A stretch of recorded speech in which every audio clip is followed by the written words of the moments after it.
आप देख रहे हैं स्टॉक्स हेल्पलाइन। आइए अब चलते हैं जयपुर, जहां से शैलेश हैं फोन लाइन पर हमारे साथ। नमस्कार शैलेश। नमस्कार सर। क्या हालचाल है, सब ठीक है? जी सर, बढ़िया एकदम। जी, क्विक हील के शेयर्स हैं आपके पास, 321 में लिए हैं आपने। जी सर, 50 शेयर है। इसमें आप ट्रेडिंग कर रहे हैं, इन्वेस्टमेंट के लिए लिए थे? इन्वेस्टमेंट के लिए लिए थे 1.5 साल पहले। 1.5 साल पहले, अच्छा। हाँ। गौरांग, इनकी 321 रुपए की खरीद थी, अभी ये 180 रुपए पर है ये शेयर। क्या कहेंगे आप इनको? ये कंपनी लिस्टिंग के पश्चात भी मेरे ख्याल से ज्यादा रुझान बेहतर नहीं दिया है, और जिस तरीके से अनिश्चितता का माहौल है, मुझे नहीं लग रहा है विवेक के नतीजों के आधार पर भी आपको बहुत जल्द सुधार होते हुए दिखेगा। पहले तो इनको ये राय दूंगा कि इतना बड़ा नुकसान आपके निवेश में हो उसका इंतजार न करें, परिवर्तन करें। और अगर कुछ सुझाव देना चाहूं तो आईसीआईसीआई बैंक पिछले 2-3 दिन में या पिछले हफ्ते से जब भी बाजार में करेक्शन आया है, वहां पर करेक्शन देखा है। अगर ये आईसीआईसीआई बैंक में परिवर्तन करते हैं और लंबा समय देते हैं, 1.5-2 साल का निवेश, तो मुझे लग रहा है कि लक्ष्य करीबन 345 से लेकर के 365 तक के मुकम्मल हो सकते हैं, बशर्ते कि ये अपना निवेश लंबी अवधि के नजरिए से। ठीक है, तो गौरांग की सजेशन है क्विक हील से निकल जाए। अगर आप चाहें तो आईसीआईसीआई बैंक में पैसे लगा सकते हैं और लंबी अवधि के लिए बने रहे आईसीआईसीआई बैंक में। हमारे पास हमारे नेक्स्ट कॉलर है जो रमेश है, हमें अहमदाबाद से फोन कर रहे हैं। रमेश, गुड मॉर्निंग, बताइए क्या सवाल है आपका? जी, मैंने ओएनजीसी खरीद रखे हैं। जी हाँ, तो मैं इसका टारगेट जानना चाहता हूँ, क्या ये 52 वीक हाई जा सकता है अभी? क्योंकि तेल का सप्लाई भी कम हो रहा है, डिमांड भी बढ़ रही है और इंटरनेशनल मार्केट में क्रूड की वैल्यू भी बढ़ती जा रही है। आप इस शेयर को लंबी अवधि के लिए रखेंगे? जी हाँ। ठीक है, पता करते हैं ओएनजीसी पे क्या रिटर्न्स मिल सकते हैं। इम्तियाज, चार्ट्स पे आपको ओएनजीसी कैसे लग रहा है? हमारे लॉन्ग टर्म इन्वेस्टर है, वो पूछ रहे हैं ये वापस 52 वीक हाई पे जाएगा, क्या रिटर्न एक्सपेक्ट कर सकते हैं? क्योंकि ओएनजीसी में हमने मोमेंटम बढ़ते हुए ही देखा है रिसेंटली। क्या टारगेट्स आप देख रहे हैं 6 महीने या 1 साल बाद? अनिशा जी, देखिए, कॉलर के लिए एडवाइस है कि पोजीशन को होल्ड करिए। देखिए, हमने मार्केट में एक गिरावट देखी है। जब एक वेरी सिंपल ओएनजीसी और हम अगर निफ्टी का कोरिलेशन करें, जब निफ्टी ऊपर चल रही थी, जब निफ्टी 10,100 टू 70 जब ऑल टाइम हाई टच किया, तब स्टॉक्स वाज अंडर परफॉर्मिंग। अब जब मार्केट गिरावट आया है तो मेरे ख्याल से गिरावट और ओएनजीसी दोनों इक्वलाइज हो गया है इन टर्म्स ऑफ टेक्निकल। अब यहाँ से अगर मार्केट ऊपर बढ़ेगा तो मेरे ख्याल से डेफिनेटली ओएनजीसी में काफी ज्यादा बढ़त देखने मिलेगी। डिमांड, जैसे कॉलर ने कहा, डिमांड काफी ज्यादा नजर आ रहा है लास्ट 3 से 4 ट्रेडिंग सेशन में। 160 रुपीज काफी स्ट्रॉन्ग सपोर्ट है, उसी को होल्ड करिए विद दैट स्टॉप लॉस। और मेरे ख्याल से अगर थोड़ी सी लंबी अवधि, जैसे आपने कहा 3 से 6 महीने का, तो मेरे ख्याल से पोटेंशियल है कि 210 के टारगेट छू सकता है स्टॉक्स। तो बने रहिए ओएनजीसी में। चलिए अब थाने चलते हैं। नीलेश है वहां से अपना सवाल लेकर। Nilesh, good morning. नमस्ते, गुड मॉर्निंग, और आपको नवरात्रि की बहुत बहुत शुभकामनाएं। आपको भी बहुत बहुत शुभकामनाएं। उम्मीद करते हैं आपका साल बहुत अच्छा जाए और आपके जितने शेयर्स हैं वो बहुत अच्छा करें। बताइए, आपने रिलायंस कम्युनिकेशंस के शेयर लिए हैं? हाँ, 10,000 शेयर 22.90 के दाम पे मैंने लिए हुए हैं, और मैं लॉन्ग टर्म कर सकता हूँ, होल्ड कर सकता हूँ। तो थोड़ी राय आपकी तरफ से क्या करें इसमें? जी गौरांग, इनकी जो खरीद है अभी उसी लगभग उसी स्तर पर है शेयर, कह रहे हैं कि लॉन्ग टर्म भी होल्ड कर सकते हैं, क्या किया जाए इसमें? विवेक, मुझे लग रहा है कि शायद, अगर मैं सही हूँ गलत भी हो सकता हूँ, कि 10,000 शेयर इन्होंने 22.50 में शायद शॉर्ट टर्म ट्रेडिंग के लिए लिए होंगे और नीचे आने के पश्चात नजरिया बदल दिया है। ऐसा बिल्कुल पहले तो नहीं करना चाहिए, पहली बात। दूसरी बात, अगर आपकी इतनी हिम्मत हुई है तो थोड़ा बहुत आपको गौर करना चाहिए था इसके इतिहास के ऊपर। ये स्टॉक कम से कम 800 साढ़े 800 पे रहा करता था, लगातार पिछले 3-4-5 वर्षों से एक तरफा गिरावट आई है, और मैनेजमेंट के तरफ से कोई भी ऐसी रणनीति या टिप्पणी नहीं है जो सहानुभूति खड़ी कर सके और अपने कंपनी के जो कामकाज है उसमें बेहतर के लिए परिवर्तन लाए। हाल ही में कुछ टिप्पणियां इनके मैनेजमेंट ने आकर के की थी, जिस पर मैंने घोर निंदा और बहुत ही स्पष्ट रूप से कहा था कि फॉरवर्ड लुकिंग स्टेटमेंट नहीं करना चाहिए, काम पर ध्यान देना चाहिए। और आज मेरे ख्याल से करीबन 2-2.5 महीने हो गए उस स्टेटमेंट के बाद, और स्टॉक फिर भी 20 रुपए के नीचे काम कर रहा है। इनके पास एक रिडेंडेंट टेक्नोलॉजी है CDMA की, जो आने वाले समय में मेरे ख्याल से बिल्कुल ही काम नहीं आएगी। उचित रहेगा आप यहाँ से निकल गए जाए, भले आपको 2-3 रुपये का नुकसान हो रहा है, लेकिन जल्द से जल्द निकले इस स्तर पर या उछाल पर। और परिवर्तन के रूप में अगर आपको निवेश करना है दूसरे सेक्टर में, तो फेडरल बैंक है जहां पर हमारी निवेश की सलाह है, अशोक लेलैंड है जहां पर हम सकारात्मक सा नजरिया लेकर के चल रहे हैं, पेट्रोनेट LNG है। आज जिस तरीके से आप प्रोग्राम के शुरुआत में बात कर रहे थे गैस के दाम ऊपर जाने के लिए, ये कंपनी है जिसको बहुत बड़ा फायदा होगा।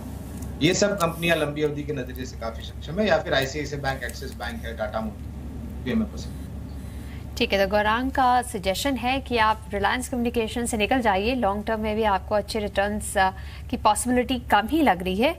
दूसरे ऑप्शंस हो सकते हैं जहां आप निवेश कर सकते हैं, Ashok Leyland, Petronet, ICICI bank, इन्हीं कुछ शेयर में आप पैसे लगा सकते हैं। चलिए बीकानेर चलते हैं और हमारे साथ वहाँ पीयूष जुड़ रहे हैं। पीयूष, गुड मॉर्निंग, पूछिए क्या सवाल है आपका। जी गुड मॉर्निंग। मारुति की बाइंग है 722 पर। कौन सा शेयर लिया है आपने? मारुति। क्या प्राइस पे लिया है आपने? 722। 7,222 रुपए पे। 722 पे, ठीक है। आपने कब लिए थे ये शेयर? ये बैक इन 2007। आपका रिटर्न 10 टाइम्स है। अब आप सवाल क्या पूछना चाहते हैं? इसको होल्ड रखते हैं या क्या करना है? अभी हम और होल्ड कर सकते हैं। आपको पैसों की जरूरत है क्या? नहीं, अभी तो नहीं है। ठीक है, पूछते हैं हम अपने गेस्ट से क्या करना चाहिए। Gauranga, amazing, this is just amazing return, 10 times return on an investment made at 722। 100 share उन्होंने लिए थे, 72,000 लगाए थे, अब 10 टाइम्स हो गया उनका पैसा। वो फिर भी उनको पैसों की ज़रूरत नहीं है। वो कहते हैं मैं और देर तक भी रख सकता हूँ। रिसेंटली एक ब्रोकरेज रिपोर्ट आई थी, उन्होंने कहा था कि मारुति 9,000 तक जा सकता है। क्या करना चाहिए इन्वेस्टर को? हमारा लक्ष्य तो काफी ऊपर की तरफ है, तो 720 पे निवेश इनका 7,900 7,950 के आसपास मौजूदा स्तर। पैसों की इनको जरूरत नहीं है, निश्चिंत होकर के बने रहे। जो 9,000 का लक्ष्य दूसरों का है, हमारा लक्ष्य तो काफी ऊपर का है। और आज ही एक अच्छी खबर आई है कि इनकी एक बहुत ही बुरी लॉन्च थी मेरे नजरिए से, S-Cross, जिसके नए अवतार में ये उतार रहे हैं। दाम का तो पता नहीं, लेकिन उस नए अवतार S-Cross के देखे हमने और मुझे लग रहा है काफी लोकप्रिय होंगे। स्विफ्ट जो कि इनकी एक कॉम्पैक्ट हैचबैक है, उसमें एक नया अवतार आ रहा है जो कि लोकप्रिय होगा। एक कॉम्पैक्ट सेडान डिजायर के रूप में यहाँ पर भी एक नया लॉन्च किया है इन्होंने। और बाकी तो ब्रेजा और बलेनो तो वेटिंग पीरियड है, और मैं मानता हूँ कि काफी बहुत बेहतर योगदान नतीजों पर आएगा इन सब के चलते हुए। I don't think 9,000 is the limit for Maruti, it can go much higher over a longer period. ठीक है, चलिए कुछ और SMS भी आए हैं हमको। एक पवन का आया है दिल्ली से, भारत गेयर्स के इनके पास शेयर्स हैं, 200 शेयर्स हैं 170 रुपए में। इम्तियाज, भारत गेयर्स क्या कहेंगे आप? देखिए इन्होंने तो मेरे ख्याल से चढ़ के ही यहाँ पे एंट्री की है। 172 से स्टॉक्स वापस से फॉल डाउन किया तकरीबन 140 पे। थोड़ा सा बेस बन रहा है यहाँ पे, मेरे ख्याल से होल्ड करना चाहिए। वेरी क्लोज स्टॉप लॉस लगाइए आप 140 के आसपास का ही, बिकॉज वहाँ पे मल्टीपल बॉटम्स बने हैं। प्रीवियसली 139 से स्टॉक्स मूव किया था 172 तक, तो मेरे ख्याल से उसके आसपास ही यहाँ पे इनको सपोर्ट लगा के स्टॉप लॉस लगा के होल्ड करना चाहिए पोजीशन। और अगर कोई रिकवरी आती है तो मेरे ख्याल से स्टॉक्स वापस से एक अप मूव यहाँ से स्टार्ट कर सकता है, जो कि 175 180 तक जा सकता है, वहाँ पे एग्जिट ले सकते हैं। फिलहाल बने रहिए विद स्टॉप लॉस ऑफ 139। ठीक है, बने रहिए भारत गैस में, ये एडवाइस है इम्तियाज की। हमारे पास एक SMS आया है नोएडा से मिस्टर JP सिंह का। उनके पास 100 शेयर है कैस्ट्रॉल के, जो उन्होंने 430 रुपीज शेयर में लिए हैं। वो जानना चाहते हैं क्या करना चाहिए कैस्ट्रॉल के साथ, उनको काफ़ी लॉस हो रहा है यहाँ। गौरांग का ये ऑटो एंसिलरी स्पेस में आता है, लुब्रिकेंट्स बनाते हैं कैस्ट्रॉल, अच्छी ब्रांडिंग है, अच्छा मार्केट पेनिट्रेशन है, पर पता नहीं कुछ स्ट्रैटेजी उनके लिए वर्क नहीं कर रही है, प्राइस नीचे आ गया है हमारे इन्वेस्टर के बाइंग प्राइस से। क्या करना चाहिए इस स्टॉक में? अब क्रूड ऑयल प्राइस भी फर्म होते जा रहे हैं। वेल, ये कंपनी एक समय पर एक फ्लैगशिप कंपनी हुआ करती थी ऑटोमोबाइल और इंडस्ट्रियल लुब्रिकेंट्स, लेकिन पिछले कुछ सालों में प्रतिस्पर्धा काफ़ी ऊपर गई है। हमारी कवरेज है, पहले तो ये डिस्क्लोजर देना चाहूँगा कैस्ट्रॉल पर, और जो ऊपरी स्तर पर निवेश हुआ है इनका, उससे इनको निराश होने की ज़रूरत नहीं है। अगर स्टॉक में करेक्शन आता है 320-25 के आसपास, अगर इनको और जोड़ने का मौका मिलता है तो मैं राय, और के पास निवेश लायक पूंजी है तो इनको मैं राय दूंगा कि पहले तो बने रहें और जोड़े। मुझे लग रहा है कि जिस तरीके से एक ग्रोथ हम ऑटो से क्या से ऑटो लुब्रिकेंट्स एंड एक बेहतर समय आया, और इन्होंने कुछ कोशिश भी की है कि ये टाई अप करे निश ऑटोमोबाइल मैन्युफैक्चरर्स के साथ। उसके आधार पर भी नतीजों में बेहतर के लिए परिवर्तन हो सकता है। ठीक है, ये एडवाइस है, होल्ड रखें कैस्ट्रॉल को। अब हम आज थोड़े गैस शेयर्स को देख लेते हैं। गैस शेयर्स में काफ़ी तेज़ी है। निफ्टी अभी भी 9800 के ऊपर है और गैस अथॉरिटी ऑफ इंडिया 7% ऊपर है। गैप अप ओपनिंग के बाद 423 के ऊपर ही रहा है गेल, और 7% की स्ट्रेंथ है। दूसरे गैस शेयर्स भी आज अच्छा कर रहे हैं। महानगर गैस, IGL, पेट्रोनेट, ये सारी कंपनीज पे आज अच्छा मोमेंटम है। खबर ये आ रही है कि अब तो नेक्स्ट क्वार्टर में गैस प्राइस बढ़ जाएंगे। प्लस एक जो गैस रेगुलेटरी बोर्ड है, उन्होंने सजेस्ट किया है कि अब एक कंसल्टेशन पेपर निकाला है जहां वो कह रहे हैं कि टैरिफ भी बढ़ना चाहिए। इसी सब पे बात करने के लिए हमारे साथ है गजेंद्र सिंह, डायरेक्टर मार्केटिंग गेल। वो हमें फ़ोन पर हमारे साथ जुड़ रहे हैं। मिस्टर सिंह, जी बिजनेस से बात करने के लिए बहुत बहुत शुक्रिया। आप हमें बताएंगे कि ये जो ये कंसल्टेशन पेपर है कि टैरिफ 60% तक और बढ़ सकता है, इससे गेल पर क्या इम्पैक्ट आएगा? मैम, मैंने जस्ट आपको सुना है, इसका ऑब्जेक्टिव टैरिफ बढ़ाने का नहीं है जैसा आप बता रही हैं। It is a very positive development, and currently if you see for equitable growth all across country, we are basically requesting, and which government is now considered and referred to PNGRB. It is basically we have to have one tariff all across country for all types of gas. Yeah, so all type of gas.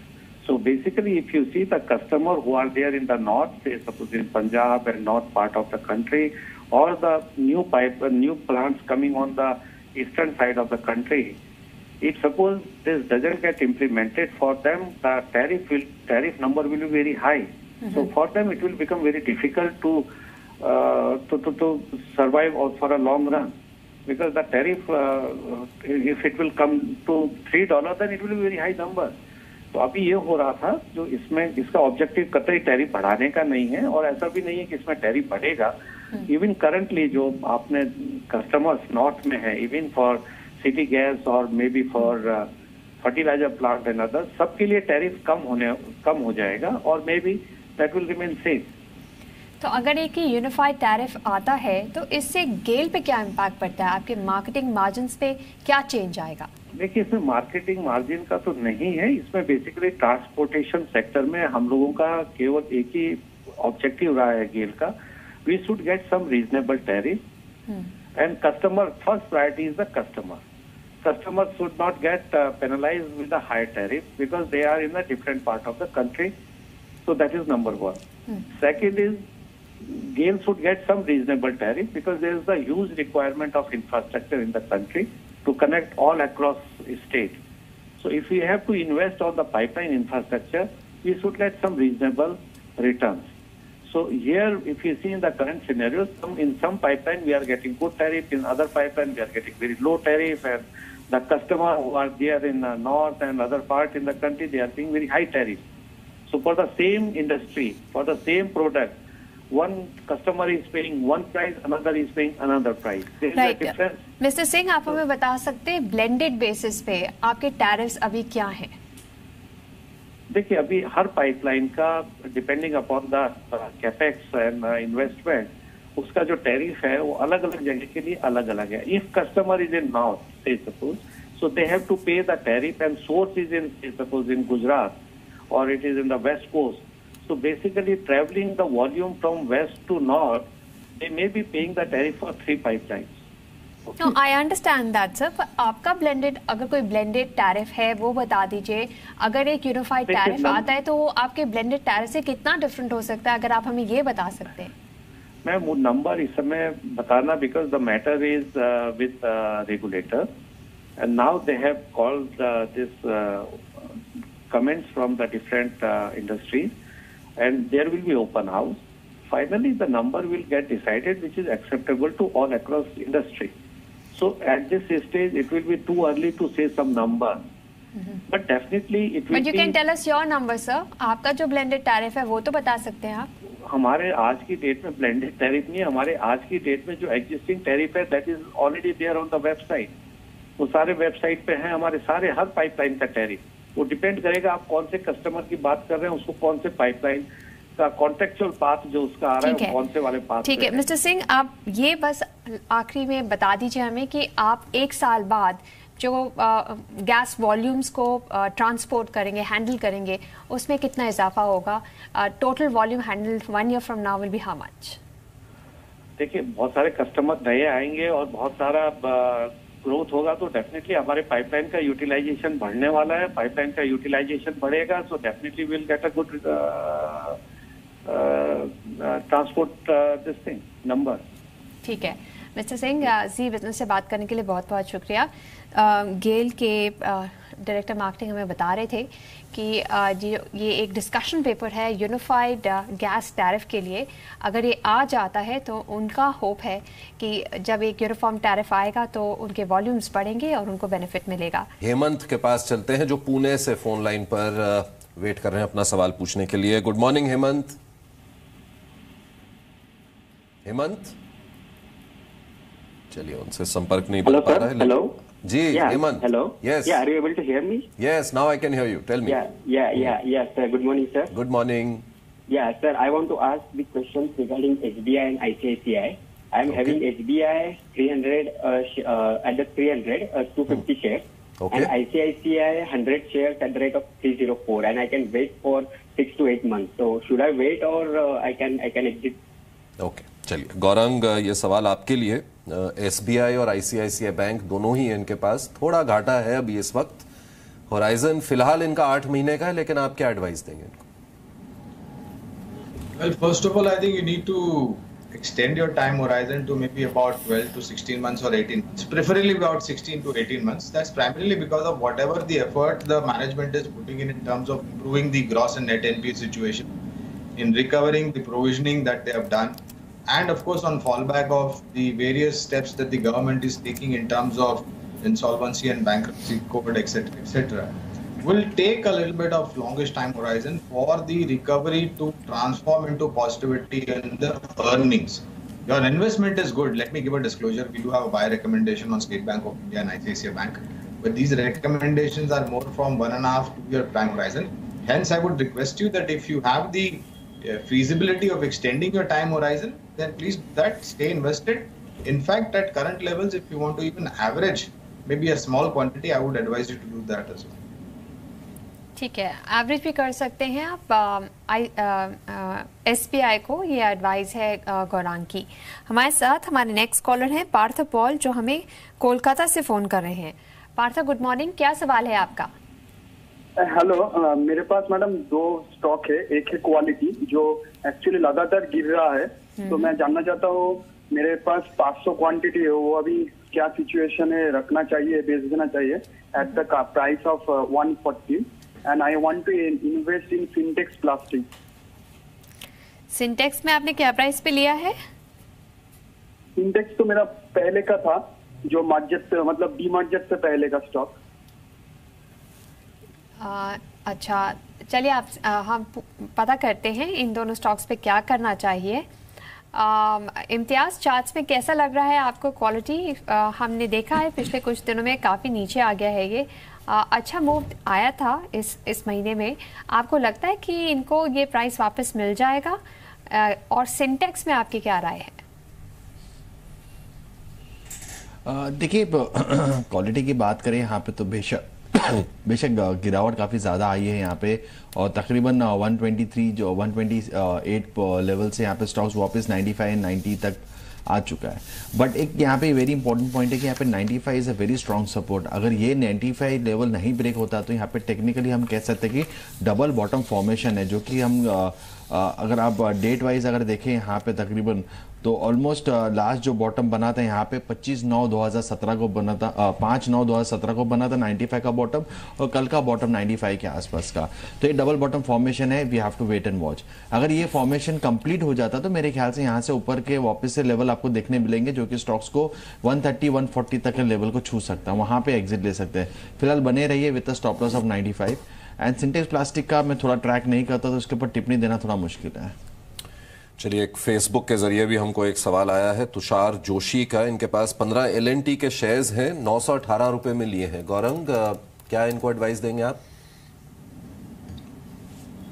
918 पे खरीद, और मुझे ये नहीं पता कि ये bonus के बाद वाली खरीद है या उसके पहले की, लेकिन जो भी खरीद है बोनस के पहले या बाद, उनमें आप बने रहें। हमारा लक्ष्य, और ये हाल ही में एडजस्ट हुआ है विवेक, हर 2 शेयर के ऊपर 1 शेयर बोनस दिया है इस कंपनी। और जिस तरीके से इनका कामकाज है, हाइड्रोकार्बन, इंफ्रास्ट्रक्चर, इंजीनियरिंग और डिफेंस रिलेटेड जो इन्होंने निवेश किया है, मैं काफ़ी उत्साहित हूँ, खास करके जो डिफेंस रिलेटेड कारोबार है इनका। और अगर 1.5-2-3 साल का नजरिया है तो मैं ताजुब नहीं होऊंगा ये स्टॉक फिर से प्री बोनस के लेवल पे चला जाए या उसके पार चला जाए।